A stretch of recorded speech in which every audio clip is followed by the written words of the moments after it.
Assalamualaikum warahmatullahi wabarakatuh. Selamat pagi anak-anak. Bagaimana kabarnya? Saya harap kalian baik-baik saja. Anak-anak,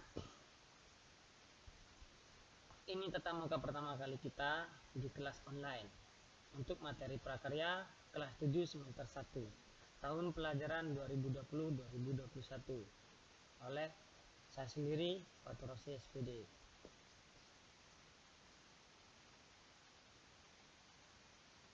Tujuan pembelajaran menjelaskan keragaman karya kerajinan dari bahan serat sebagai ungkapan rasa bangga dan wujud rasa syukur kepada Tuhan dan bangsa. Memahami pengertian sejarah, jenis, sifat, dan karakteristik dari bahan serat berdasarkan rasa ingin tahu dan peduli lingkungan. Mengalami teknik pengolahan, proses produksi, pembuatan, serta kemasan bahan serat berdasarkan karakter yang dapat dikembangkan sesuai kebutuhan wilayah setempat. Merancang, membuat, menguji, dan mengomunikasikan produk kerajinan bahan serat daerah setempat berdasarkan teknik dan prosedur yang dapat menurut orisinalitas, ide, dan cita rasa estetis diri sendiri dengan disiplin dan tanggung jawab. Bab kerajinan serat, sejarah di Indonesia. Indonesia sebagai negara dengan tingkat biodiversitas tinggi kedua di dunia setelah Brasil, yaitu negara yang memiliki keanekaragaman spesies makhluk hidup, hayati, dan ekosistem yang ada di daratan maupun lautan. Letak geografis tanah air kita telah memberikan keuntungan kepada bangsa Indonesia. Indonesia memiliki kekayaan alam yang berlimpah. Kekayaan alam ini menghasilkan banyak bahan alam yang dapat memanfaatkan sebagai produk kerajinan. Indonesia mempunyai beraneka ragam budaya hasil dari olah rasa dan karya manusia. Oleh sebab itu, sebagai bangsa Indonesia harus bersyukur dianugerahi kelebihan oleh Tuhan Yang Maha Esa untuk bisa memanfaatkan yang sudah ada di alam dan maupun mengapresiasi, mencipta, dan berkreasi dengan berbagai media ekspresi. Kerajinan serat. Pengertian serat. Tahukah kamu apa itu bahan serat?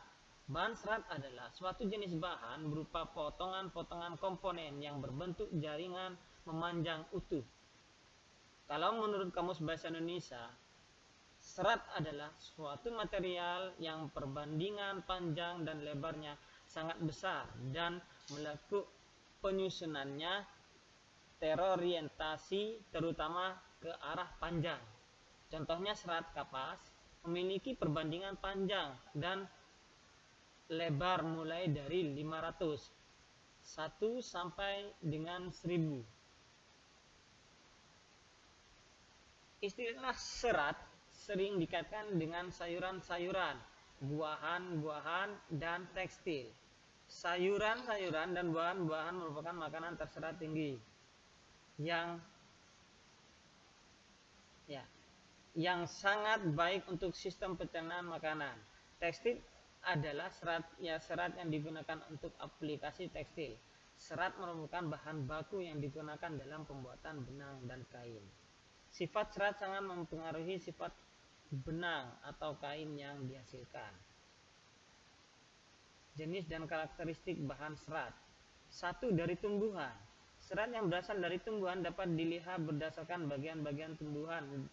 Tidak semua tumbuhan memiliki kandungan yang dapat diolah menjadi serat alam. Adapun serat yang berasal dari tumbuhan dapat diklasifikasi menjadi 4. Yang pertama, serat dari biji, contohnya biji kapas dan biji kapu. Serat dari batang, contohnya batang pohon, anggrek, melinjo, mahkota dewa, beringin, rosella, rami, dan yang lain. Serat dari daun, contohnya daun mendong, daun nanas, daun pandan, berduri, daun enceng gondok, dan yang lainnya. Serat yang berasal dari buah, contohnya buah kelapa.